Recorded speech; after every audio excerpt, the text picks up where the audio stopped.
Austria کے school میں کم عمر طالبات کے حجاب پہننے پر پابندی۔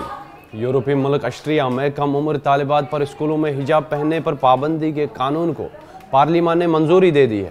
جمعرات کو قانون سازوں نے اس قانون کو اکثریت سے منظوری دی ہے۔ صرف حزب اختلاف کی گرین پارٹی نے پابندی کی مخالفت کی۔ اس قانون کے تحت اسکولوں میں 14 سال سے کم عمر لڑکیوں کے ہیڈ اسکارف لینے یا پردے کے اسلامی احکامات بشمول حجاب اور برقع پہننا ممنوع ہے۔ رپورٹس کے مطابق آئندہ تعلیمی سال 2026 سے اس قانون کا نفاذ ہوگا۔ فروری سے آگاہی کا ابتدائی مرحلہ شروع ہوگا۔ اساتذہ، والدین اور طلباء کو قوانین سے آگاہ کیا جائے گا اور خلاف ورزی پر کوئی جرمانہ نہیں ہوگا۔ یہ قانون ستمبر میں نئی تعلیمی سال کے آغاز سے مکمل طور پر نافذ ہو جائے گا۔ قانون کے نافذ عمل ہونے کے بعد اس کی بار بار خلاف ورزی کی صورت میں والدین پر 150 سے 800 یورو یعنی 175 سے $930 تک جرمانہ عائد کیا جائے گا۔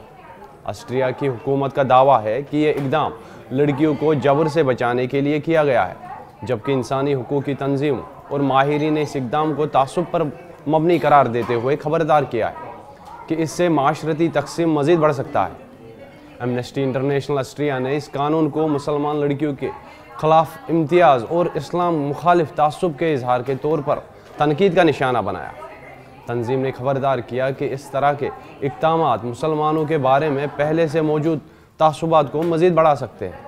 ملک کی مسلم برادری کی نمائندہ تنظیم نے بھی قانون کی مخالفت کرتے ہوئے کہا کہ اس سے سماجی ہم آہنگی کو خطرہ ہے اور بچوں کو با اختیار بنانے کے بجائے بدنام اور الگ تھلگ کیا جا رہا ہے۔